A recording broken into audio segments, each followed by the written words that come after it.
Efesoon boqonnaa afur kana lakkoofsa 11 kaanee hanga 16tti gaafa ilaalle Waaqayyoo waldaa isaa cimsuudhaaf, waldaa isaa jajjabeessuudhaaf kennaan inni waldaa isaatiif kenne ilaallee ture lakkoofsa 11 irratti. Lakkoofsa 12ffaa irratti immoo kaayyoon Yesuus Kiristoos waldaa isaatiif kennaa isaa kennee maal akka inni ta'e wal faana ilaallee turre jechuudha. Kaayyoon gooftaan keenya Yesuus Kiristoos waldaa kiristiyaanaaf kennaa kenne, namoota kennaa qabanis waldaadhaaf kan inni kenne, inni jalqabaa tokko waldaa isaa ekiip gochuudhaaf, waldaa isaa qajeelchuudhaaf, gara hojii gaarii hundumaatti isaan qajeelchuudhaaf Waaqayyo kennaa kan akka inni kenne ilaalleerra. Inni lammaffaan gooftaan keenya kan inni kennaa kanas namoota kennaa qabanis waldaadhaaf kenne, amantoonni walii isaanii akka isaan ittiin tajaajilaniifidha jenne. Inni sadaffaan immoo kaayyoon guddaan gooftaan keenya Yesuus Kiristoos waldaa isaatiif kennaa kenne, waldaa isaa ishee dhagna Kiristoos taate kana dhugaa irratti yookiin immoo hundee amanamaa sana irratti ijaaruufidha jenne. Kanaaf iyyuu waldaa isaa ittiin qajeelchuuf amantoonni walii isaanii akka isaan ittiin tajaajilanii fi kun gaafa ta'u immoo waldaa isaa ishee dhagna isaa taate ittiin ijaaruudhaaf akka inni ta'e lakkoofsa 12 irratti ilaallee darbineerra jechuudha. Lakkoofsa 13 irratti immoo gooftaan waldaa isaa kan inni qajeelchu, amantoonni walii isaanii tajaajilaa, hundee isa dhugaa irratti wal ijaaraa, kan isaan guddatan cimaa kan isaan deeman hamma yoomiittidha. Isa jedhuuf immoo lakkoofsa 13 irratti kan nu ilaallee turre, kunis hamma hundumti keenya tokkummaa amantii bira geenyutti, unity of faith bira amma geenyutti kan itti fufuudha jenna. Unity of faith yookiin immoo tokkummaa amantii inni nuyi jennu kuni akkuma torbee ilaallee turre, waa'ee amantii isa ittiin fayyinee irratti kan xiyyeeffatu utuu hin taane hundumti keenya gara barsiisa amantii tokko waliin qabaachuutti akka guddannu, barsiisa tokko walii wajjiniin qabaachuutti, dhugaa hundee tokkotti walii galuutti warra guddatan akka nuyi taanu. Isa hojii ergamootaa boqonnaa 2 irratti kaasne torbee baay'inaan walii wajjiniin ilaalleerra jechuudha. Amantoonni barsiisa tokkotti qabamanii jiraachaa akka isaan turan. Barsiisni isaan itti qabamanii jiraatan kunis immoo barsiisa ergamootaatti akka inni ta'e, hundee waldaa kiristiyaanaa isa ta'e barsiisa ergamootaatti qabamanii akka isaan jiraachaa turan. Yeroo sanatti ergamootaan alatti namoonni hundee kan biraa kaan barsiisa kan biraa barsiisan turaniiru, garuu amantoonni isa kanaaf gurran kennan turan. Barsiisa ormaa yookiin immoo waan ergamoonni gooftaa dubbataniin alatti barsiisa barsiifamu kamittiyyuu qabamanii miti kan isaan jiraachaa turan. Guyyaadhaa gara guyyaatti kan isaan itti qabamanii jiraachaa turanii barsiisa ergamootaa isa hundee waldaa kiristiyaanaa ta'ettidha. Kanaaf barsiisa tokko qabaachuun isaanii immoo kan inni ittiin mul'ate amantoonni warra yaada garaa tokko turanii jedha. Kanaaf yaada garaa tokko qabaachuutti kan nama fidu barsiisa tokko walii wajjiniin qabaachuudha jennee torbee ilaallee turre.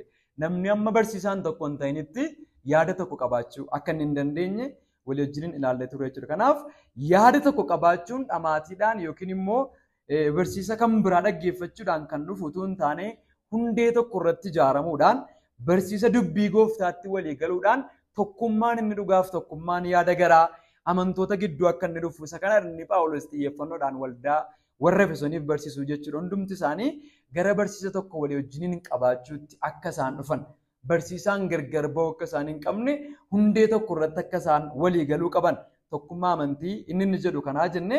Kanaaf iyyuu warra yaada garaa tokko turanii jenne, kadhata godhachuuttis tokko turanii jenne, yaada tokkoon gatii kadhatanii barsiisa tokko gatii qabanii fi kadhata godhachuutti illee warra tokko turanii jenne, buddeena cabsachuutti illee tokko akka isaan turan, wanti isaan qaban hundumtuu kan walii isaanii akka ta'e, amantoota gidduutti namni kan kooti jedhee qabeenya dhuunfaa isaa qabu akka hin jiraanne, walumaa galatti unity of faith isaan bira ga'an suni barsiisa tokko qabaatan utuu hin taane barsiisni tokko ittiin isaan qabaatan kuni tokkummaa isa dhugaa dubbii gooftaa irratti ijaarame walii isaanii wajjin akka isaan qabaatan isaan godhe jechuudha.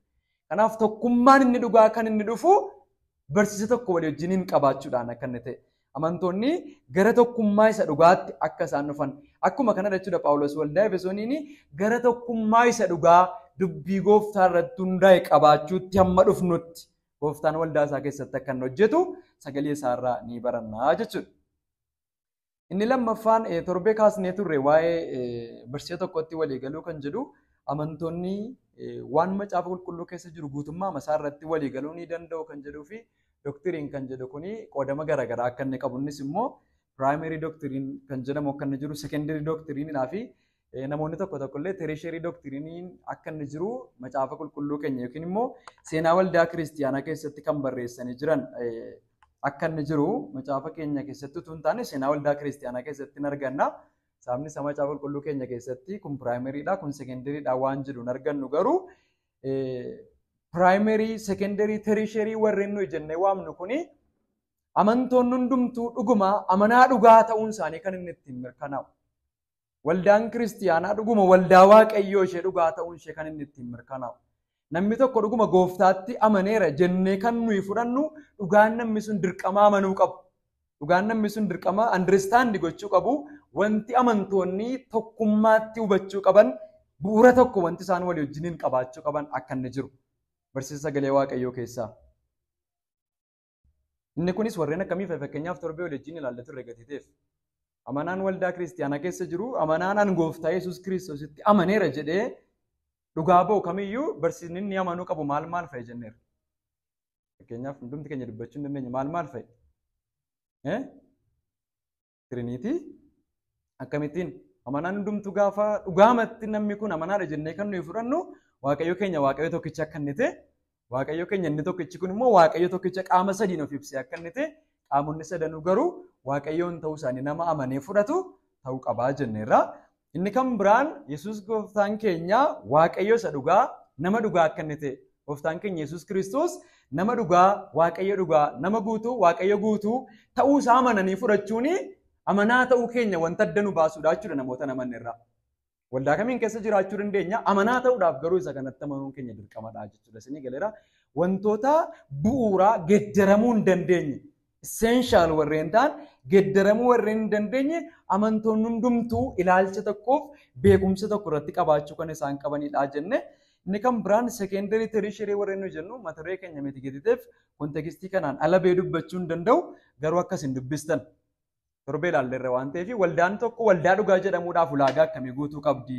Inni kan biraan immoo waldaan tokko waldaa fayya buleettii jedhamuudhaaf ulaagaa akkamii guutuu qabdi kan jedhu torbee irraa kitaaba tokko rekomendi singoonirra waan ta'eef boloonni maqaa kitaabichaa nageenye waatti seelzii cheerchi kan jedhu torbee rekomendi singoonee turre yookaan immoo 9 marks of healthy church kan jedhu hundumti keessan akkas hin dubbistan sababni isaa waan iddoo kanatti baratamu hundumaatiin gaaffilee iddoo kanarratti kaan deebisuu hin dandeenye waan ta'eef duukaa buutanii akka dubbistan isiniin jenna. Gara tokkummaa amanteetti dhufuu akka dandeenyuufidha jenne. Inni lammaffaan immoo Efesoonuma boqonnaa 4:13 irratti kunis ammoo hundumti keenya tokkummaa amantii jedhee tuqaasaa isa lammaffaa yookiin bii irratti immoo ilma waaqayyoo beekuu namoota ga'an taane jedha. Gooftaan waldaa kiristiyaanaa isaa keessatti ammayyuu kan inni hojjechaa jiru gara tokkummaa amantiitti nu fiduu qofatu hin taane amma nuyi maal geenyutti ilma waaqayyoo beekuu namoota ga'an amma nuyi taanutti. Ilma waaqayyoo beekuu namoota ga'an amma nuyi taanutti. Kan Phaawulos iddoo kanarratti ilma waaqayyoo beekuu namoota ga'an taanu jedhee dubbachaa jiru kun lakkoofsa 13 irratti kan inni dubbachaa jiru beekumsa fayyinaatiif Kiristoosin beekuu irratti kan xiyyeeffate utuu hin taane amantoonni warri beekumsa fayyinaatiin Kiristoosin beekanii Kiristoositti amanan waa'ee Kiristoosiif beekumsa gadi fagoo dhugaa sagalee waaqayyoo irratti hundaa'e qabaachuu akka isaan danda'an.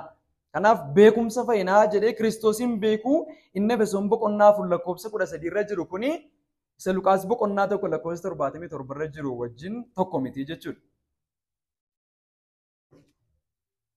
Sababni isaa understand akka isin gootanii fi eenyuyyuu barannee turre waan ta'eef Efesoon boqonnaa 2 irratti jalqaba gaafa barachaa turre ilmi namaa ergan takka sababii cubbuutiif mancaa akka inni ta'e ilmi namaa sababii cubbuutiif du'aa akka inni ta'e ilmi namaa guutummaatti waan hafuuraaf jaamaa akka inni ta'e guutummaatti waan hafuuraa qalbifatee hubachuu akka inni hin dandeenye yaaliif tattaaffii ofii isaatiin namni tokkollee waaqayyoon baruu akka inni hin dandeenye Efesoon boqonnaa 2 irratti ilaalleerra jechuudha.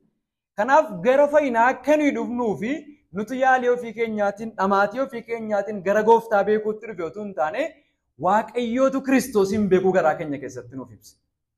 Beekumsa maalii? Beekumsa fayyinaaf nu gargaaru. Fayyina nuu kennuuf beekumsa nu gargaaru waaqayyootu garaa keenya keessatti nuuf ibse. Kutaan baay'isnu Luqaas boqonnaa 1 lakkoofsa 77 irratti yoo dubbifanne maal jedhaa?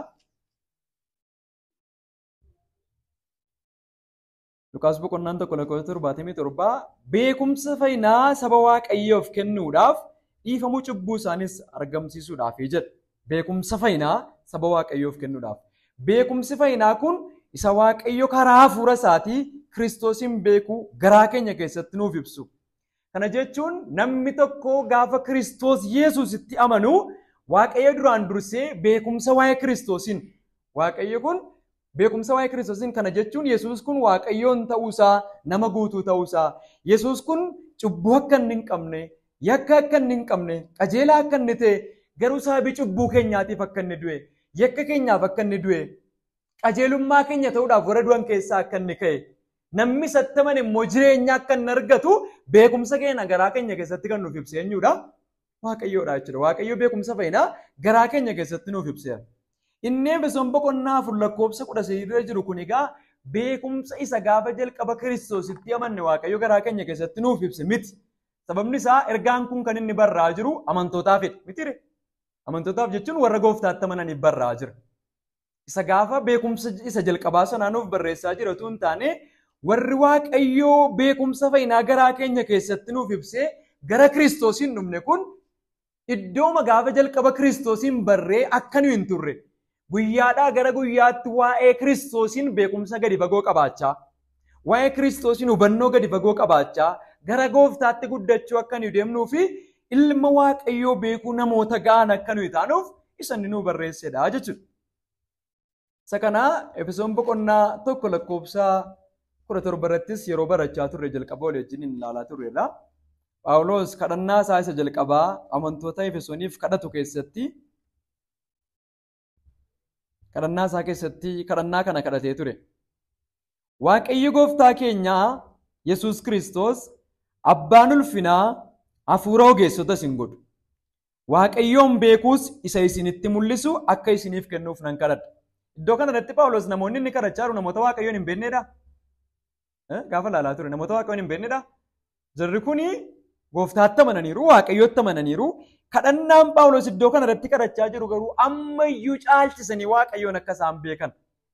Beekumsi isaanii bu'uura sagalee Waaqayyoo irratti kan hundaa'e diippi kan ta'e beekumsa sirrii fi beekumsa gadi fagoo waa'ee Kiristoosiif waa'ee Waaqayyootiif qabaachuu akka nu dandeenyudha jechuudha. Kanaaf iyyuu gara beekumsa sirrii, beekumsa gadi fagoof, beekumsa dhugaa waa'ee Waaqayyootiif qabnutti guddachuu akka nu dandeenyuuf Waaqayyo karaa dubbii isaatii, karaa namoota kennaan kennamee fi waldaa kiristiyaanaa isaa keessatti hojjechaa akka inni jiru nutti argisiisa. Kanaaf lakkoofsi 17 maalluun jedha?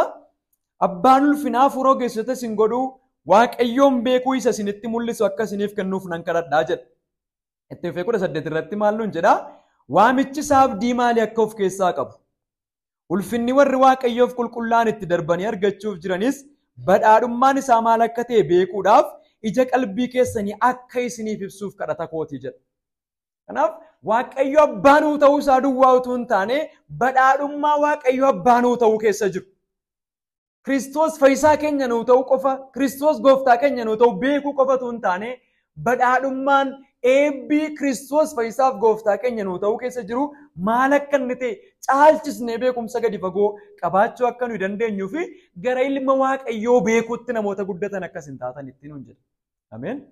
Gooftaa beekuutti namoota guddachaa adeeman, Kiristoosiin beekuutti namoota guddachaa adeeman akka nuyi taanuuf isa inni nu barreessedha jechuudha. Ofii isaatii Phaawulos ergaalee isaa garaagaraa waldoota garaagaraatiif barreessuu keessatti ekspiriyaansii isaa kana ni barreessaa jechuudha. Fakkeenyaaf ofii isaatii jalqaba akka itti gooftaa argee warra Galaatiyaatiif gaafa barreessu beekumsa tiyooloojiitiin akka inni gooftaan barree, barumsa dheeraadhaan akka inni gooftaan barree. Kana jechuun tiyooloojii barachuun waa'ee gooftaa barachuu dogoggoraa utuu hin taane akkaataan jalqabatti gooftaan Phaawulos gooftaa baree tattaaffii isaatiif dhamaatii isaatiin utuu hin taane gooftaan yeroo ofii isaatii jaallatetti Saa'olitti ofii isaa akka inni mul'ise. Yeroo ofii isaatii jaallatetti ofii isaa akka inni itti mul'ise. Bakka gooftaan jechuun nu keessaa amma Phaawulosiin mul'ata guddaa kan argee jira. Tu mul'ata guddaa arganii taa'u ta'ee yoo argee taa'u qabu. Saa'olidhanii Phaawulosidhaniire mul'ata guddaa ammas hin jedhamnedha. Lammaffaa Qorontoos irratti gaafa nu barreessu mul'ata guddaa ammas hin jedhamne akkan ittiin of hin jennetti waan namni ittiin of jechuu danda'u mul'ata guddaa arge.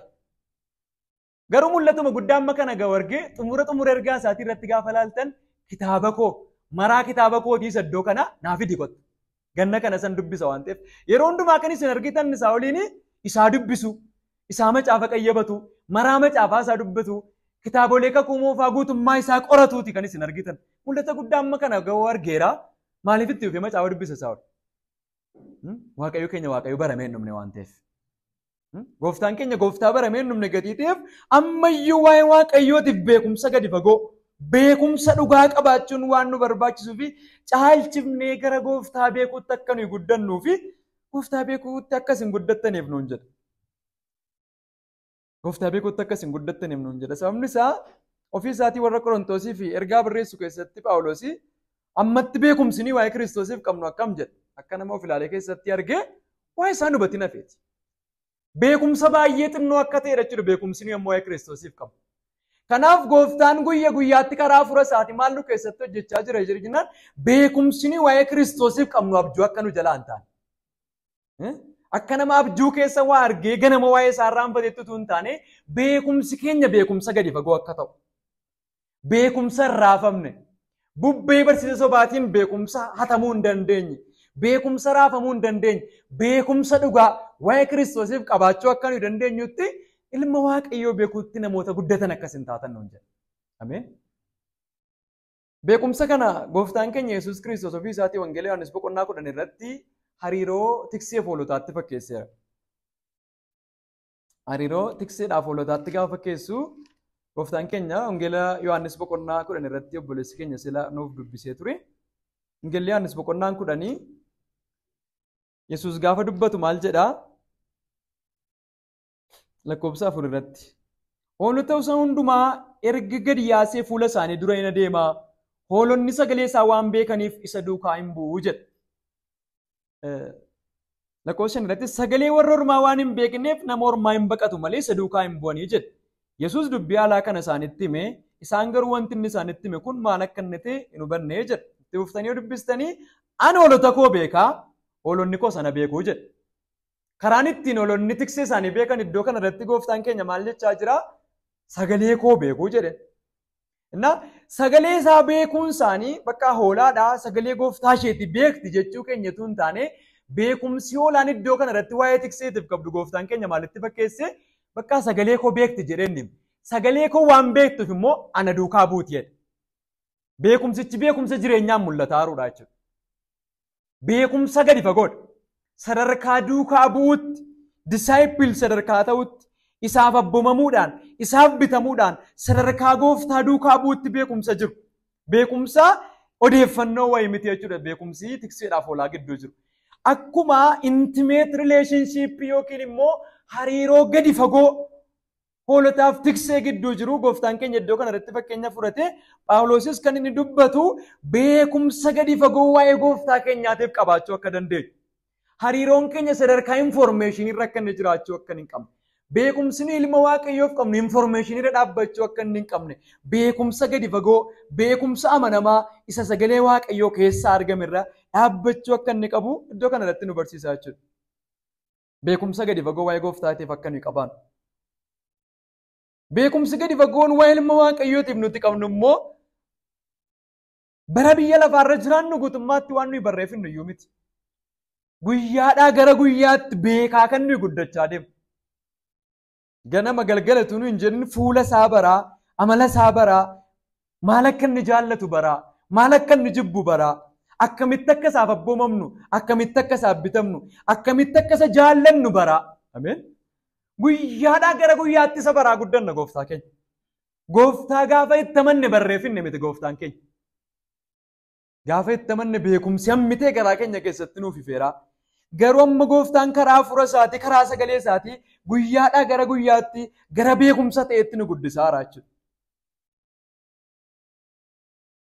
Waan tokko shawwadamuu hin qabnu jechuun sirraa Qorontos irratti Phaawulos warra Qorontosiif gaafa barreessu kutaa sana dhaqee yoon dubbise natti tola. Sirraa Qorontos boqonnaa 13 irratti lakkoofsa 11 kaasee. Mucummaa kootti akka mucaatti nan dubbadhe akka mucaatti nan yaade akka mucaatti sababii nan kennan ture. Amma garuu ergan nama ga'aa ta'e akka mucaatti jiraachuu dhiiseera. Nuyi amma akka nama of ilaalee keessatti waa argee baluu isaa hin hubatin hafeetti hin argina. Yommus garuu fuula fuulaan hin argina. Wanti an amma beeku muraasa. Yommus garuu akkuma ofii beekame anis guututti beekuufan jira jedha. Innaa dubbii iddoo kanarra jiru yeroo baay'ee akka waan gaafa samiidhannu Waaqayyoon barree xumurru yookiin akka waan gaafa samiidhannu guutummaatti Kiristoosiin barreeffannutti namoonni dubbatan jiru. Garuu akkanaaf galutti kutaan kuni guyyaa gaafa foon isa mancee kana keessaa foon isa cubbuun wallaansoo nu qabu kana keessaa gaafa furamnu ulfina xumuraa sana bira gaafa geenyu guutummaatti Waaqayyoon barreeffannaa utuu hin taane beekumsa guutuu ta'een Waaqayyoon barraadha. Ameen. Jechuun beekumsa nuyi ittiin Waaqayyoon beeknutu guutuu ta'aadha malee Waaqayyootu guutummaatti baramee dhumaa miti. Maaliif jennaan ammatti beekumsa korraatti ta'een Waaqayyoon beekna. Isinii galeera? Fakkeenyaaf abbaa ta'uu Waaqayyoo saayidiin nuyi irra ilaallu saayidii abbaa foon irraanidha. Miti akka nama abbaa hin qabneetti jechuun abbaan biyya lafaarra hin jiru tuutee abbaa ta'uun Waaqayyoo isinii gala takkaa of gaafateettu. Jechuun biyya lafaarra abbaa wanti jedhamu hin jiru tuutee abbaa ta'uun Waaqayyoo isinii gala. Ishi maaliif gooftaan waa'ee tiksee foolotaa fakkeenya fudhatee nutti hima. Waan nu bira jiru yoo nutti hime malee beekumsi keenya sadarkaa sanarra miti jechuudha. Waan jiru irraa kaane Waaqayyoon beekna nuyi. Isinii galeera? Abbaan ni lafarraa wayii korraaptiidha. Abbaa cubbuudhaan manceedha. Kanaaf guutummaatti abbaa ta'uu Waaqayyoo bakka nuu bu'uu hin danda'u. Beekumsi Waaqayyoof qabnu garuu beekumsa abbaa keenyaaf qabnu irra hin caalu. Sababni isaa maaliif beekumsa korraaptiitiin Waaqayyoon beekna. Beekumsa hanquuteen. Tiksee ta'uu Waaqayyoo kan nuyi beeknu tiksee ta'uu isa inni hoolotaa fakkeenya fudhatee nutti mirraati kan nuyi beeknu. Barsiisaa ta'uu Waaqayyoo kan nuyi beeknu barsiisaa isa kilaasiidhaa dhaabbatee nu barsiisuu irratti hundoofneeti. Waan beennu irraan Waaqayyoon fiigeraa hojgoneedha kan nuyi beeknu. Guyyas garuu fakkeenya kan biraatiin miti beekumsi keenya guutuu ta'a. Beekumsa maddisaa cubbuun taane. Beekumsa qulqulluu ta'e. Beekumsa hin faalamne. Beekumsa maddisaa kan biraan taane foon keenya irraa isa maddine biyya lafaarraa isa maddine guutummaatti beekumsa Waaqayyoon biraa maddee beekumsa guutuu ta'e tokkoon Waaqayyoon beekuuf jirraadha. Malee Waaqayyoon barreeffinnaa miti. Barreeffinnu Waaqayyo keenya Waaqayyo baramee dhumu miti. Waaqayyo keenya roga nuyi beeknee fixuu hin dandeenye qabu. Amala isaa nuyi beeknee fixuu hin dandeenye. Kun kana Waaqayyoon akkasittiin ibsa. Formulaa akkasiitiin an ibsa waan jechuu dandeenyu Waaqayyoon keenya Waaqayyo akkasii miti. Kanaaf beekumsa keenyatu guutuu ta'a malee Waaqayyo guutummaatti hin baramu. Amma gaafa beekumsi keenya guutuu ta'utti garuu guyyaadhaa gara guyyaatti isa beekutti guddan. Isinii galeera? Guyyaadhaa gara guyyaatti isa beekutti mucummaarraa gara nama ga'aa ta'uttidha kan nuyi guddachaa deemnu jechuudha yeroo hundumaa. Beekumsi kun beekumsa akkamiitii jenne beekumsa qulqullaa'aa beekumsa isa dubbii Waaqayyoo keessaa argamu. Amma hundumti keenya tokkummaa amantii bira barsiisa tokko warra qaban gara ta'utti Kiristoosiin beekuu bira immoo warra ga'an. Ammuma Kiristoosiin beekaa deemnu amallee nama Kiristoosiin beekaa deemu biyya lafaa tuffachaa deemuu isaati. Eenyummaa isaa ganaa deemuu, amala biyya lafaa ganaa deemuu, foon isaa ganaa deemuu, cubbuu ganaa deemuu, guutummaatti gara Waaqayyoof qulqullaa'utti guddachaa sanii deemnudha jechuudha. Kanaaf obboleessi keenya Phaawulos warra Filiphisiisiif gaafa dubbatu Kiristoosiin beekuun waan hundumaarra waan naaf caaluuf wanti hundumtuu anaaf waan gatame ta'eera. Mitiir Kiristoosiin beekuun waan hundumaarra waan naaf caaluuf wanti hundumtuu anaaf waan gatame ta'eera. Akka maalitti isa lakkaa'eera? Akka kosiitti isa lakkaa'eera. Wantoota baay'ee akka kosiitti lakkaa akka nuyi deemnu beekumsa nu godhaa deemuudha jechuudha. Intimate relationship Waaqayyoo wajjin qabaachaa akka nuyi deemnu. Beekumsi inni ilma Waaqayyoo beekuu itti guddadhaa Phaawulos nuun jedhu kun ilma Waaqayyootti nu butaasa deemu. Tokkummaa dhugaa obbolootaa wajjin qabaachuutti nu butaasa deemu. Biyya lafaarraa immoo nu fageessaa. Amala cubbuu hojjechuurraa nu fageessaa. Eenyummaa keenya nu gansiisaa. Gara gooftaatti guddachuutti beekumsa nu geessu akka inni ta'e. Beekumsa obbolootarraa nu fageessu gooftaarraa nu fageessu miti. Tokkummichi tokkummaa dhugaadha taanaan. Tokkummichi tokkummaa sobaadha taanaan tokkummaa irraas nu fageessaa jechuudha. Ameen. Tokkummaa bu'uura sagalee isaa hin qabne irraas maal nu godhaa? Nu fageessaa gara gooftaatti immoo nu guddisaa isa deemu. Kanaaf tokkummaa amantii bira namoota ga'an amma taanutti Kiristoosiin beekuu namoota ga'an jireenya qulqullaa fuula Waaqayyoo dura kan ittiin jiraannu beekumsa ga'aa namoota qaban akka taanutti jechuudha. Fuula Waaqayyoo dura beekne akka jiraannu waan beekne waan itti amanne akka nu jiraannu barbaada gooftaan keenya. Kanaaf akkamitti fuula Waaqayyoo dura jiraachuu akka qabnu, akkamitti Waaqayyoon duratti dhiyaachuu akka qabnu, akkamitti macaafa isaa dubbifachuu akka qabnu, akkamitti kadhachuu akka qabnu beekumsi keenya karaa hundaa dabala. Itti fufee guddannees immoo guutummaa Kiristoos biraan mageenyutti jedha. Guddannee guutummaa Kiristoos biraan mageenyutti.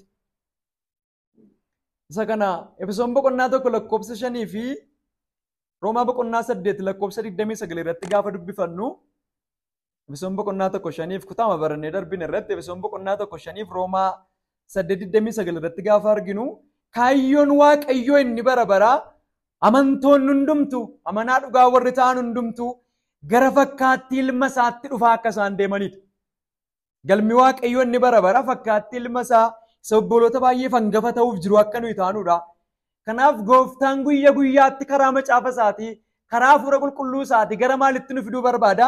Gara fakkaattii ilma isaatiitti namoota dhufan akka nuyi taanu barbaada. Sababni isaa ilmi Waaqayyoo kun safartuu dhugaa guddina guutuu ta'eeti. Ameen. Ilmi Waaqayyoo kun safartuu isa dhugaa guddina guutuu ta'eeti. Full ground inni jennu guddinni guutuu ta'e kan inni ittiin madaalamu nama nu biraa guddateen miti. Namni nu biraa guddate karaa tokko guddachuu danda'a, karaa kan biraa garuu hanqina qabata. Waan tokko irratti guddachaa gaafa deemnu wantoota kan biraatti immoo hanqina qabaachaadha kan nuyi deemnu.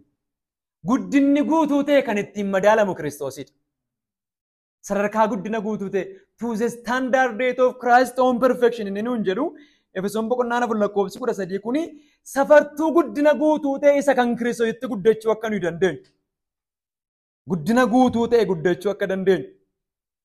Inni kan biraan ilmi Waaqayyoo kun safartuu guutuu muda maleessa ta'uu akka inni ta'e. Muda maleessa ta'uudhaaf safartuun inni dhugaa ilma Waaqayyoo akka inni ta'e. Biyya lafaa kana irratti erga gaafa Maariyaam irraa dhalatee kaasee gooftaan keenya Yesuus Kiristoos guutummaatti jireenya muda maleessa ta'e akka inni jiraate. Spootii kan hin qabne, mudaa kan hin qabne, hir'ina kan hin qabne fuula abbaa isaa duratti akka inni jiraate. Qajeelummaaf qulqullummaa Waaqayyoo guutummaatti fiixaan baasee jiraate akka inni darbe. Kanaaf garritti Waaqayyoon guddisuu barbaadu gara istaandaardii kanaattidha jechuudha. Jireenya Kiristoos biyya lafaa irratti jiraatee darbe sana jiraachuu warra danda'an akka nuyi taanu. Gara qajeelummaa isaatti guddachaa namoota deeman. Gara qulqullummaa isaatti guddachaa namoota deeman. Akkuma seensa irratti ilaallee Efesoon boqonnaa 1 hanga boqonnaa 3 irratti waan Waaqayyo karaa ilma isaa nuuf godheedhaa jenne irra mitire. Wanta Waaqayyo karaa ilma isaa nuuf godhe irratti kan xiyyeeffatudha jenne. Kana jechuun Waaqayyo qulqulloota nu gochuusaa, Waaqayyo qajeelota nu gochuusaa, Waaqayyo ilmaan nu godhachuusaa irratti kan xiyyeeffatudha. Boqonnaa 4 kaasee immoo piraaktikaalii akkamitti jiraachuu akka nuyi qabnudha jechuudha. Kanaaf inni Efesoon boqonnaa 4 irraa kuni nuyi warri Waaqayyo qajeelota nu godhe kun istaandaardiin nuyi itti jireenya qajeelummaa jiraachuu qabnu istaandaardii akkamii akka ta'e.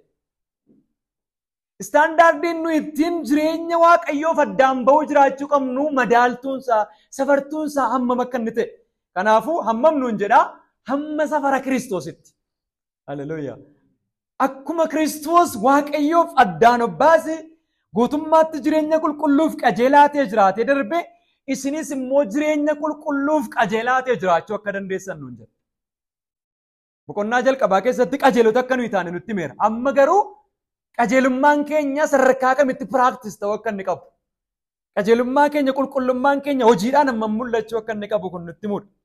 Kanaaf ilmi Waaqayyoo kun safartuu guddina isa guutuu ta'eeti jenneerraa safartuu muda maleessummaati yookiin immoo muda maleessa ta'uutii jenneerraa inni kan biraan ilmi Waaqayyoo kun safartuu isa dhugaa nama ga'aa ta'uuti.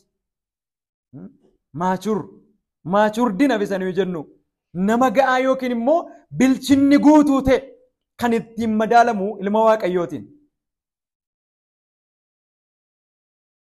Ilma Waaqayyootiin. Efesoonumatti deebinee gaafa dubbifannu Efesoon boqonnaa 1 lakkoofsa 5 maalluun jedhaa Waaqayyo karaa Yesuus Kiristoos ilmaan isaa taane akka guddifamnuuf akka fedha isaa gaariitti yaadaan nuuf qabeeraa jedha. Maal isaa taane akka guddifamnu? Ilmaan isaa taane akka guddifamnu.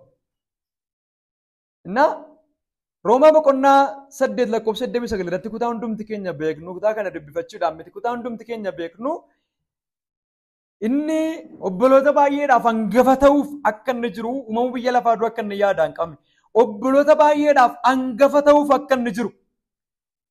Nuyi warra obboloota isaa taane, ilmaan Waaqayyoo warri taane isa ilaalaa akka jiraannu.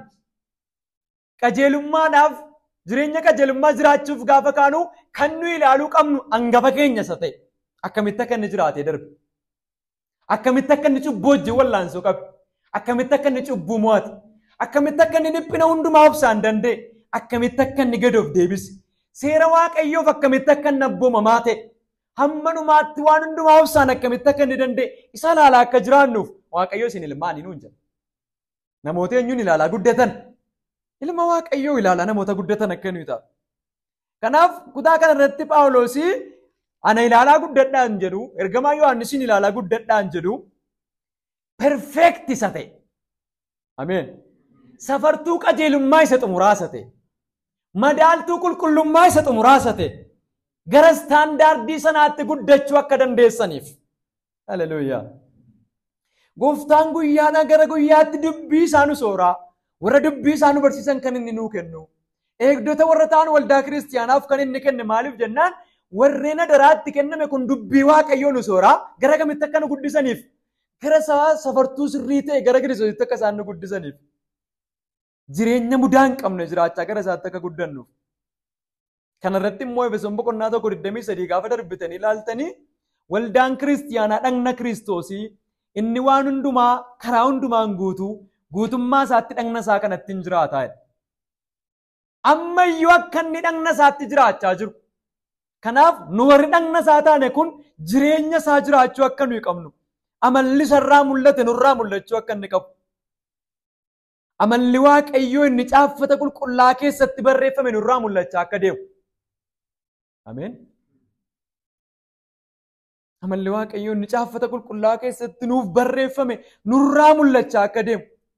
Adeemsi keenya isa fakkaachaa, akkaataan dubbii keenyaa isa fakkaachaa, akka yaaduu keenyaa isa fakkaachaa, guutummaatti gara isaatti guddachuu akka deemnutti guddannee safara guutummaa Kiristoos bira amma geenyutti jedha. Jechuun guddannee Kiristoosiin taanaadha.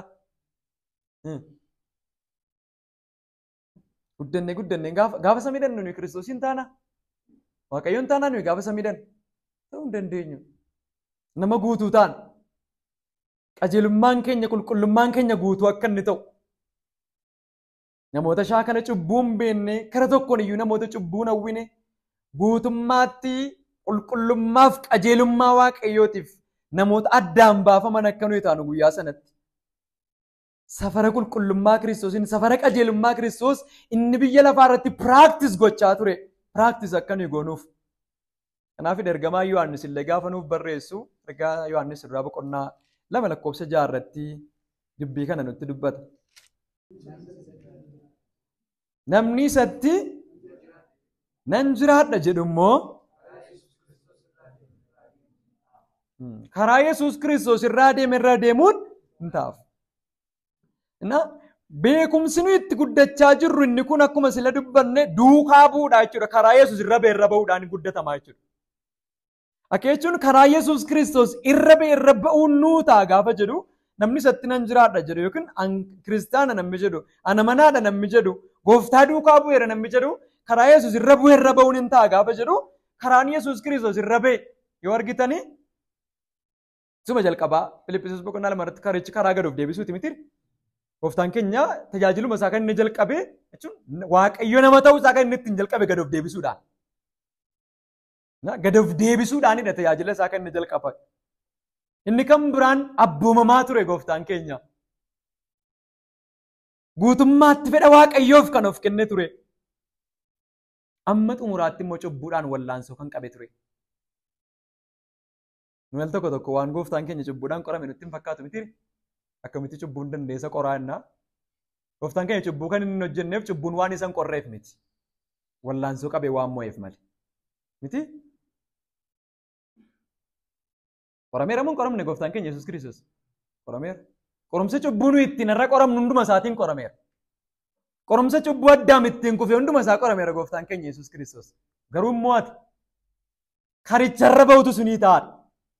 Akka jechuun gaafa kiristiyaana taanu gaafa gara gooftaa keenya Yesuus Kiristoosiin beekuutti dhufnu namoota qorumsa cubbuurraa walaba ta'an taana miti nuti. Namoota cubbuun wallaansoo isaan hin qabne taana miti.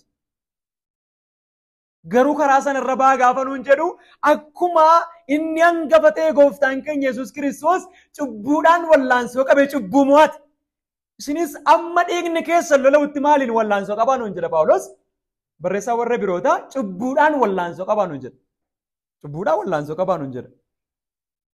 Sababni isaa gara gooftaatti karaan nu ittiin guddannu istaandaardii perfekshinii isaatti karaan nu ittiin guddannu tokko qulqullummaadhaan. Jireenya qulqullummaa karaan nu ittiin shaakallu immoo cubbuu diduudhaan, cubbuu lagachuudhaan, waama fedha waaqayyoo ta'e, waan kan waaqayyoo ta'eef abboomuudhaan, tole jechuudhaan. Kanaaf karaa sanarra bu'uun isaaf hin ta'a jedha. Namni isatti nan jiraadha jedhu karaa gooftaan keenya Yesuus irra bu'uun isaaf hin ta'a. Darbeellee Yohaannis 4:17 irratti biyya lafaa kana keessatti akkuma Kiristoos jiraatetti jiraachuu keenyaan guyyaa firdii biyya jabina qabnaa. Akka eenyu jiraatetti. Jireenyi fuula waaqayyootti jajabina namaa kennu jireenya Kiristoos jiraatedha jechuudha bakka. Ameen.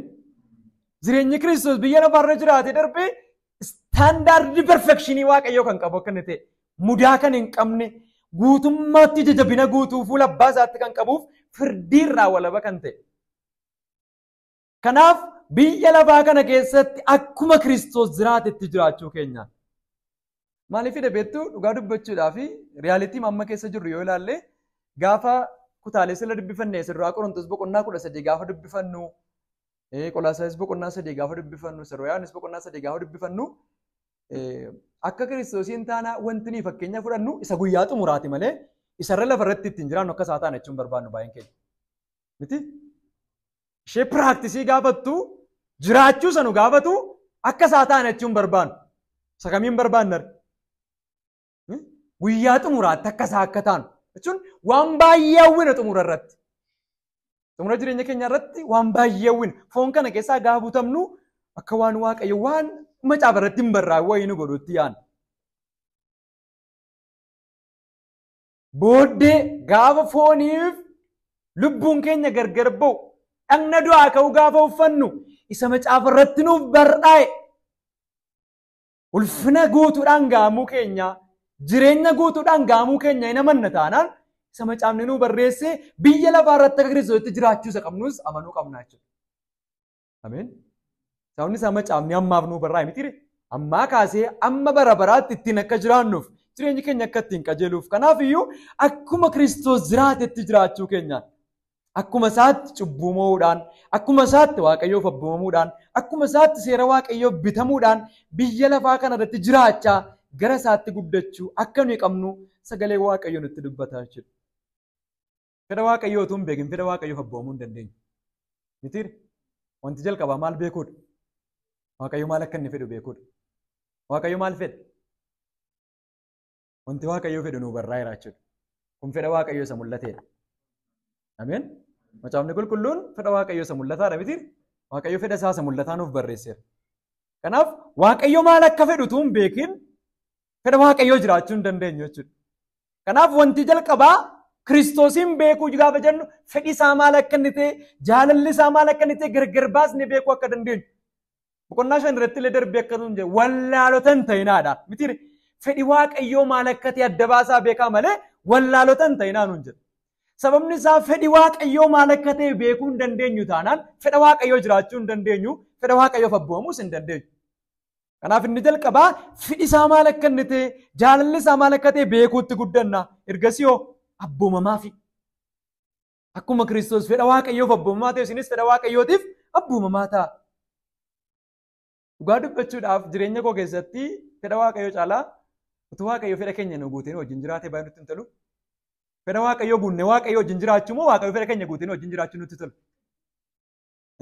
Waaqayyoo isa fedha namaa guutee namaa wajjin jiraatu. Moo amantoota fedha waaqayyoo guutanii waaqayyoo wajjin jiraatan? Waaqayyoo fedha keenya nu guuteen wajjin jiraachuu gara keenya nu. Fedha isaa nu keessa kaa'e. Fedha isaa immoo akka jiraannuuf nu gargaaruudhaaf hafuura isaa nu keessa kaa'e. Ameen. Fedhuma isaa jiraachaa gara isaatti akka guddannu jechuudha. Baay'ee keenya wanti gammachiisu garuutu Waaqa fedha keenya nu guuteen wajjin jiraateeti. Hojii nuyi barbaannu nuu kenne, biyya nuyi barbaannu nuu kenne, waama nuyi isa kadhannu hundumaa nuu kenneetu Waaqa wajjin jiraate baay'ee nutti tola kiristaanummaan. Qoromsas hin qabu silaa. Qoromsi keenya fedhii keenya waan ta'eef nuyi. Mitiiri? Nuuf qoromsi keenya fedha keenya. Yaaqoob akkas jedhe mitiiri? Namoonni fedhiif kajeellaa isaanii saamaarraa kan kee qoromatti galuudha. Malee Waaqayyo maadhaan naman qorudha mitiiri? Fedha keenya nu qoranu. Hamaa gochuu kan nuyi finne gati hamaa hawwineefidha. Hawwuurraa gara gochuutti dhumne. Kanaafidha qoromsi keenya inni jalqabaa fedha keenya wajjin wallaansuu qabuudha jechuudha. Fedhi koon ta'u fedhi Waaqayyoo ta'u jechuudha. Ameen. Akka fedha koo miti akka fedha eenyuu ta'u akka fedha Waaqayyoo ta'u. Sababni isaa maaliif garri nu itti guddachaa jirru gara kan Kiristoositti waan ta'eef. Kiristoos immoo nama fedha isaa ofiisaatii jiraatee darbe miti. Al tokko tokko akka waan Waaqayyo abbaan goomse samiirraa gad ergetti sin lakkoofna iddoo baay'eetti hin dubbanna waan ta'eef. Garaan nu jibbamni Yesuus kun gara biyya lafaa dhufuusaa waama abbaan wayii goomsee erge wayii nutti fakkaata. Yesuus waaqarraa dhufuun fedhuma isaa ture. Fedha abbaa duwwaa miti fedha isaas ture. Jaallatee ma dhufe miti gara keenya. Du'uun isaas fedha abbaa duwwaa miti fedha isaas ture. Anoolota kootiif lubbuu koo nan kenna dheera waan ta'eef. Jaalladhee ma fedhii kootiin lubbuu koo kenna namni harkaan fudhatu dheera. Wanti nuyi dirqama gatiin itti ta'eef jiraannu fedha Waaqayyoo jiraachuu keenya nutti hin fakkaatin. Al tokko tokko maaltu nu goomsa dirqama gatii ta'eef waan ta'e keessa turre gaafa keessa darbinu immoo fedhuma Waaqayyoo ta'e naan jennaan.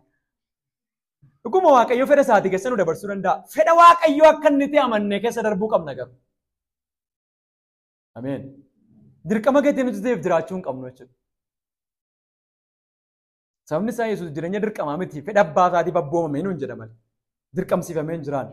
Nutis dirqamaan utuu hin taane fedha Waaqayyoo beeknee akkuma Kiristoos fedha abbaa isaatiif abboomame nus fedha abbaa keenyaatiif abboomamne guutummaatti gara isaatti guddachuu akka qabnu sagalee Waaqayyoo nutti dubbataa jiru.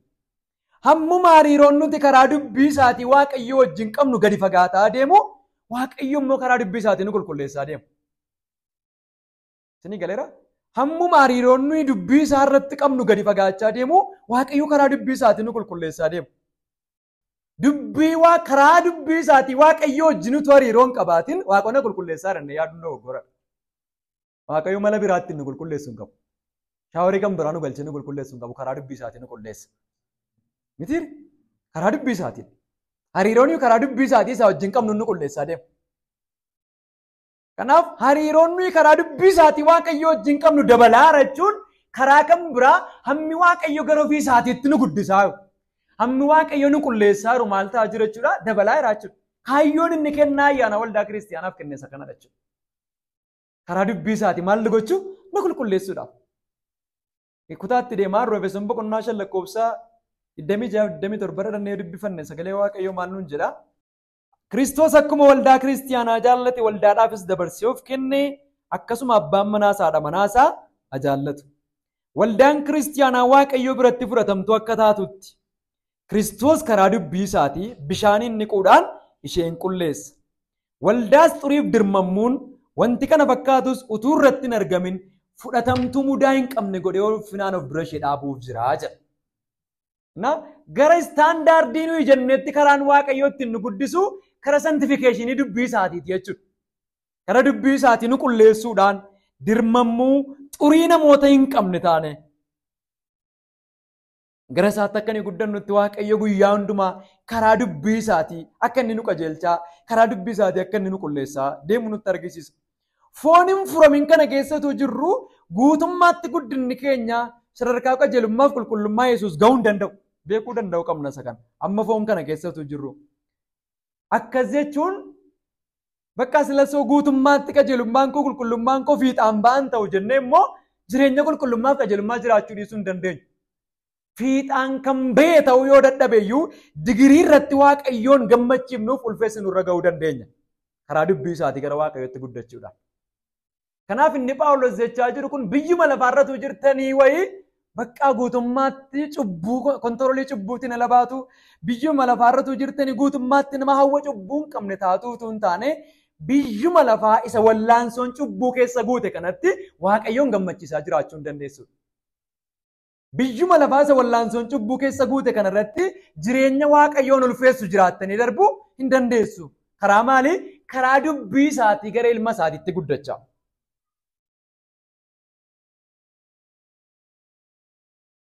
Sagalee Waaqoo isa kana nutti dubbataa jechuudha. Kolaasaayis boqonnaa tokko 28-29 irratti dubbifachuu dandeessu. Phaawulos ofii isaatii kan nuyi gorsinu yoo jedha namni hundumtuu karaa Kiristoos nama ga'aa ta'e fuula Waaqayyoo akka dhaabbatu jedha miti 27 kaasee nan dubbisa Kolaasaayis. Waaqayyo dhoksaa ulfinaan guutuu kana warra saba isaan ta'in keessatti argisiisuudhaan warra kan isaatiitti beeksisuu jaallate. Dhoksaan mul'ifame kunis Kiristoos isa isin keessa jiruudha. Innis isin ulfina isin argachuuf jirtaniif abdii keessanii. Nus isuma labsinaa jedha. Amma ilaalaa. Nutis isuma labsina. Namni hundumtuu karaa Kiristoos nama ga'aa ta'e fuula Waaqayyoo dura akka dhaabatuuf nama hundumaa hin gorsinaa, ogummaa hundumaanis hin barsiisnaa.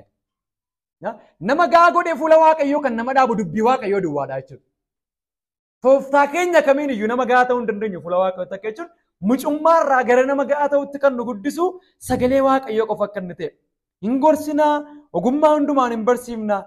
Jabina isaa isa humnaan ana keessaa hojjechaa jiruun kana gochuuf itti nan dadhabaa, wallaansoos ittiin nan qabaa. Kanaaf itti dadhabuu akka inni gaafatu, wallaansoo akka inni gaafatu, kana hundumaa keessaa garuu Waaqayyo karaa kennaa waldaa kiristiyaanaa isaatiif kennee amantoonni gara nama ga'aa ta'utti akka isaan guddatan sagalee Waaqayyo nutti dubbataa jechuudha. Ishi guddannee safara guutummaa Kiristoos bira yookiin nama ga'aa erga taane waa'ee Kiristoosin hubachuu, fedha isaa beekuu, jireenya isa gammachiisu jiraachuutti fi nama ga'aa erga taane lakkoofsa 14 irratti maal nuun jedha Efesoon? Egaa nuyi jedhaan. Kana hundumaa erga nutti dubbatee deebi'e. Egaa nuyi si'achi ijoollee dhaana siifachi rukutu. Warra qilleensa barsiisa namoota xaarotaatiin haxxummaa isaanii isa gowwoomsaadhaan raawwatamuunis fudhataman hin taanu. Egaa si'achi. Egaa si'achi gaafa nuun jedhu Phaawulos iddoo kana irratti dubbii wayii nutti dubbachaa dhufeera jechuudha.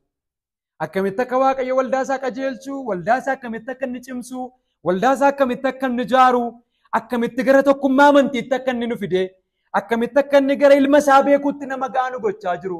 Guddinni keenya sadarkaa kamirra ga'u akka inni qabu nutti hime. Egaa nuyi warri wanti kun hundumtuu itti dubbatame si'achi ijoollee dhaana siifachi rukutu. Warra qilleensa barsiisa namoota xaarotaatiin haxxummaa isaanii isa gowwoomsaadhaan raawwatamuunis fudhataman hin taanuu nuun jedha.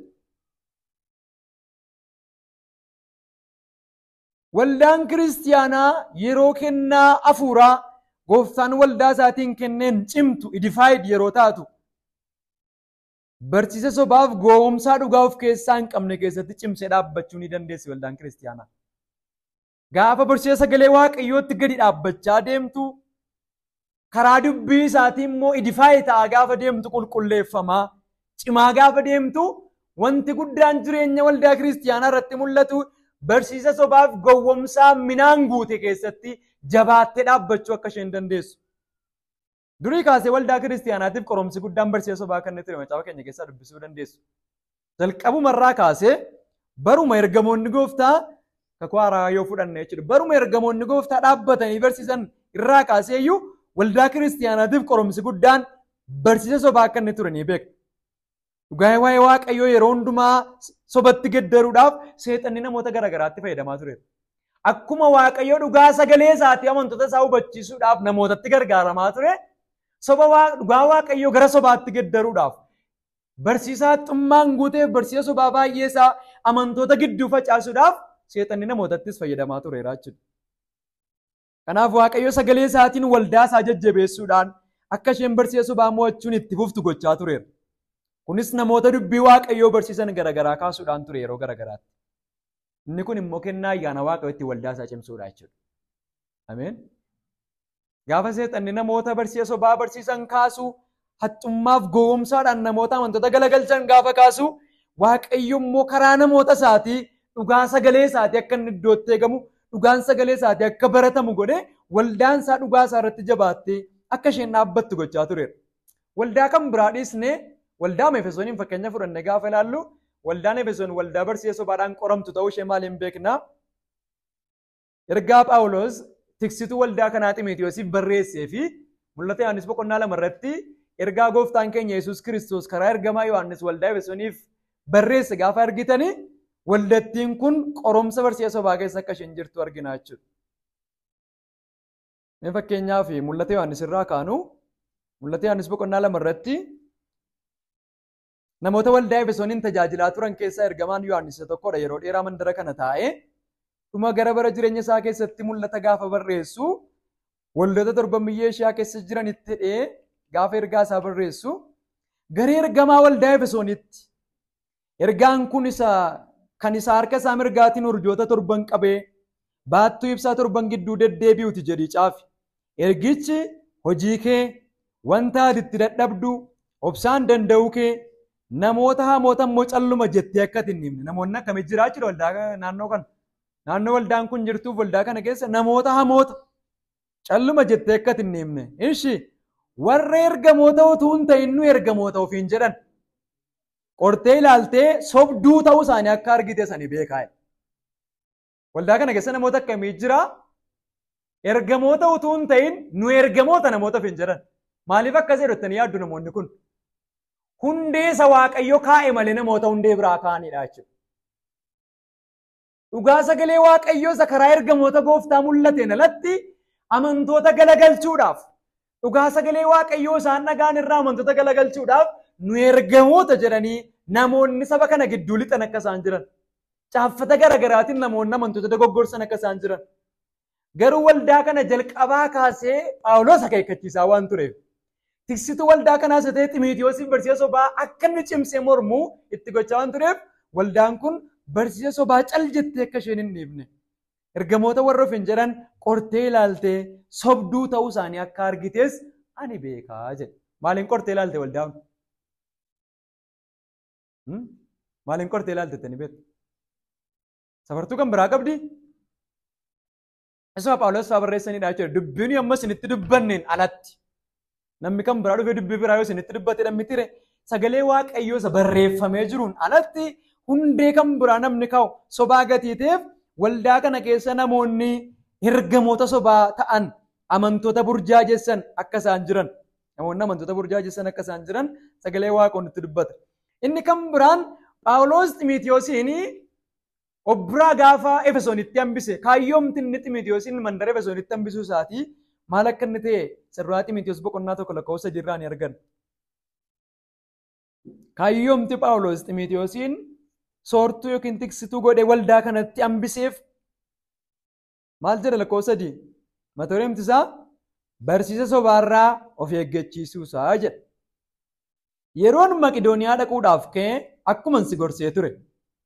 Namoonni tokko tokko barsiisa biraa akka hin barsiifne akka itti dhowwituuf mandara Efesoon turuu kee barbaada. Maaliif? Kaayyoomtiin Efesoon turuu kee barbaadu maaliif jennaan namoota kan biraa barsiisa garaagaraa barsiisan jira mandara kana keessa. Isa akka itti dhowwituuf achi turuu kee barbaada. Guutummaa ergaa Efesoon ergaa Xiimotewosiin isa jalqabaa isa lammaffaa keessa yoo argitan waa'ee barsiisa sobaa waa'ee namoota barumsa sobaa barsiisan irra deddeebiidhaan akka inni barsiisu. Efesoon ture taanaan kanaaf Efesoon keessatti Phaawulos ergaa kana gaafa barreessu Xiimotewosiif achi ergaa sana gaafa barreessu chaalenjiin guddaan amantoota Efesoonii raasu barsiisa sobaa akka inni ta'e beekaa jiru.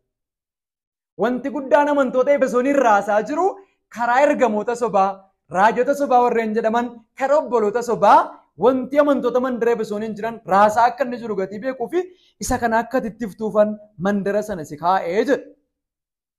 Naaf irra deddeebiidhaan waa'ee barsiisa sobaa akka inni ittisuu qabu Xiimotewosiif barreessa Phaawulos. Innaa Efesoon boqonnaa 4 kanarratti egaa si'achi akka ijoollee nuun jedha miti. Jechuun Phaawulos iddoo kanarratti ijoollee Waaqayyoo ta'uu keenya mormaa jechuudha. Isa kana miti wanti Phaawulos dubbachaa jiru. Waa'ee ijoollee Waaqayyoo ta'uu keenya miti.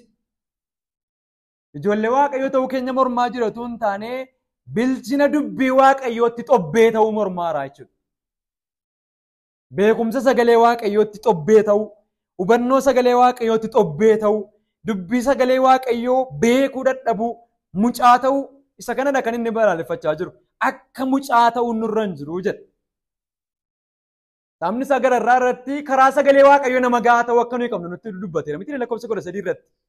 Nama ga'aa ta'uu akka nuyi qabnu nutti dubbate kan nuyi ta'uu qabnu nama ga'aadha malee mucaa ta'uu hin qabnudha. Jechuun mucaa waaqayyoo ta'uu hin qabnu miti. Beekumsa sagalee waaqayyootti maal ta'uu hin qabnudha? Mucaa yookiin immoo xobbee ta'uu hin qabnu. Waa'ee xobbummaa mucaa kanaa kutaa sila dubbifanne irratti sirraa Qorontoos irratti gaafa dubbifanne Phaawulos maal jedhe mucummaa kootti akka mucaatti nan dubbadhe akka mucaatti nan yaade akka mucaatti sababii nan kennan turedha mitire amma garuu ergan nama gaatee akka mucaatti jiraachuu dhiiseera. Mucummaa iddoo kanarra jiru Phaawulos maalitti fakkeessaa wanti inni dubbatu wanti inni yaade wanti inni gochaa ture bilchina kan hin qabne ergan nama gaatee garuu akka mucaatti jiraachuu dhiiseera jedhe. Kanaaf mucummaan inni iddoo kanatti mormaa jiru bilchinaaf hubannoo sagalee waaqayyootti xobbee ta'uu keenya kan nutti argisiisuudha malee isa kan mormuudha malee ijoollee waaqayyoo ta'uu keenya kan mormu miti jechuudha. Sabni isaa mucaa ammamuu wanta gatiin isaa guddaa ta'e yoo itti kennitan itti maan taphatti mitire waan biraa wayiif itti fayyadamtu hin qabdu mucaan. Fakkeenyaaf bilbila iPhone bitaa kennaa fi mucaan maaliif itti fayyadamti?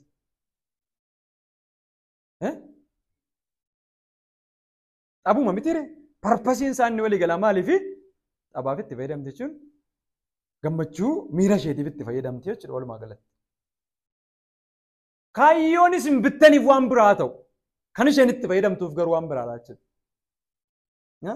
Amantoonnis akkuma kanaa hubannoo bilchina dubbii waaqayyootti xobbee gaafa ta'an kennaa ayyaana waaqayyoo isaaniif kenneeyyuu kaayyoo waaqayyoo isaaniif kenneef utuu hin taane kaayyoo ofii isaaniitiif namoota itti fayyadaman ta'u jechuudha akkuma mucaa. Isinii galeera waan fedhii isaaniitiif namoota itti fayyadaman ta'u. Inni iddoo kanarraa isa dubbii waaqayyoo akka mucaan simattutti simadhaa jedhu wajjinis waliin faalleessu. Isa miti waan ta'eef kontekestiin kutaa kanaa. Garuu lakkoofsuma 14 irratti maalluun jedhaa akka daa'imaa warra dha'aa galaanaatiin asiif achi rukutaman barsiisa gadi fagoo namoota hin qabne beekumsa sagalee waaqayyoo gadi fagoo namoota hin qabne bubbee barsiisa sobaatiin namoota olii gadi fudhataman akka nuyi ta'uu hin qabne isa kanadha inni Phaawulos mormaa jiru jechuudha. Sabni isaa iddoo kanarratti wanti nuyi arginu haxxummaa nuun jedhaa gowwomsaa nuun jedhaa. Haxxummaa gowwomsaa inni nuyi jennu kuni waan namni tun beekin yookiin immoo bifa gowwummaatiin waan namni godhu tun taane clever manipulationidha jechuudha. Waan namni itti yaadee ittiin nama manipuleet godhu akka inni ta'e. Waan soba ta'ee dhugaa fakkeessee waan namni ittiin amantoota karaarraa kaachisu akka inni ta'e. Haxxummaa isaanii gowwomsaa isaanii isa haxxummaan guutee nuun jedhu. Innaa haxxummaaf gowwomsaan akkasii kun immoo namoota karaa sagalee waaqayyoo bilchina sirrii hin qabne ni galagalcha. Mitiire? Namoota karaa sagalee waaqayyoo beekumsa sirrii hin qabne ni galagalcha. Sabni isaa akkuma sila dubbannee turree namoonni barsiisa dogoggoraa dhufanii amantoota gidduutti akka isaan barsiisanii amantoota gidduutti sagalee waaqayyoo isa hubannoo sirrii hin qabne akka isaan dhufanii barsiisan kan godhu seexanni akka inni namoota kanatti fayyadamu dubbanneerra. Kanaaf Efesoon 6 irratti sagalee waaqayyoo gaafa dubbatu lakkoofsa 11 irratti haxxummaa seexanaatiin mormuu akka dandeessanitti mi'a lolaasa kan waaqayyoo guutummaatti dadhaa'e. Isti kutaa kana maaliif itti fayyadamna waldaa keessa? Yeroo maalii duwwaa itti fayyadamna? Sagantaa jalqabuu irratti yeroo maalii? Yeroo seexanaa ifachuu. Yeroo seexanaa ifachuu. Inni Phaawulos kontekistii Efesoon keessatti barreessaa jiru garuu haxxummaan seexanaa inni guddaan qaamaan dhufee san amantootatti galee amantoota keessaa iyyee ba'u miti. Isa kana miti inni dubbachaa jiru. Haxxummaan isaa inni guddaan barsiisa hundeessa ta'e barsiisa sagalee waaqayyoo irraa amantoota galagalchuu. Soba dhugaa fakkeessee amantoota sagalee waaqayyootti bilchina hin qabne irraa namoota galagalchuudhaaf akka inni hojjechaa jiru. Haxxummaa isaa isa kanaan mormuu akka dandeessanitti mi'a lolaasa kan waaqayyoo guutummaatti dadhaanuun jedha. Mucaa ta'uu akka nuyi hin qabne nama gahaa ta'uu akka nuyi hin qabne. Sabni isaa kan hidhatu mucaa miti nama gahaadha miti. Mootummaan iyyuu mucaan hidhachiisu. Maaliif? Nama gahaatu hidhataa jechuudha. Hidhannoo gaafa hidhatu. Nama gahaa ta'uu qabnaa jechuudha sagalee waaqayyoo guutummaatti hidhachuu. Maal dura dhaabbachuudhaaf? Haxxummaa seexanaa dura dhaabbachuudhaaf. Namni dhugaa sagalee waaqayyootti akkasumas jireenya hafuuraatti gaafa mucaa ta'u carraan dhugaarraa kufuu isaatii akkasumas bubbee barsiisa sobaatiin fudhatamuu isaatii guddaadha. Kanaaf Phaawulos itti fufee guddachaa gaafa adeemtan wanti nuyi dubbanne kun jedha miti obboloota cimsuudhaaf malee sagalee waaqayyoo kutaa kanarratti kenname akka isaan mucummaa isaaniitiin hin fudhatamne gargar ba'uun isaan keessatti akka hin jiraanne barsiisa ormaa fudhatanii dhugaa kanaan dura dhaga'an irraa galagaluu akka isaan hin qabne yaanni isaanii dhugaa sagalee waaqayyoo irraa micciiramuu akka isaan hin qabne kutaa dubbii waaqayyoo irratti nu barsiiseera jechuudha. Keessumaa sirraa Qorontos boqonnaa 3 fi sirraa Qorontos boqonnaa 14 irratti gaafa dubbisnu Taama kana dubbifannee dhaabnu sirraa Qorontos 3:1. Ani yaa obboloota koo akka warra yaada foonii duukaa bu'anii Kiristoositti immoo xobbee akka mucoolii ta'anitti isinitti dubbadhe malee akka warra yaada hafuuraa duukaa bu'anitti isinitti dubbachuu hin dandeenye. Innaa namni tokko gooftaatti gaafa xobbee ta'u waan hafuuraatti gaafa xobbee ta'u maal duukaa bu'aaraa jechuudha. Faallaasaa yaada foonii duukaa bu'anii Kiristoositti immoo xobbee ta'anii. Ani aannan akka dhugdaniif isiniif kenneera. Isin nyaata jabaadhaaf hin geenye turtanii ammayyuu hin gahin jirtu. Isinoo ammayyuu akka warra yaada foonii duukaa bu'aniiti.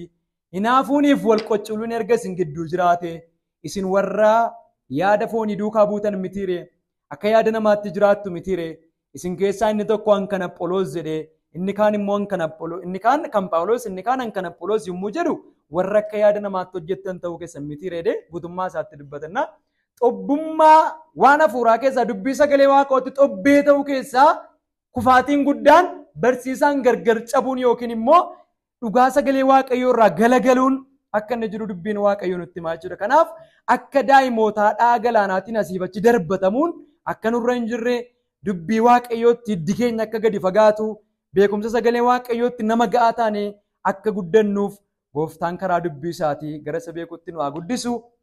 Iyyaanni isaa nuuf haa baay'atu.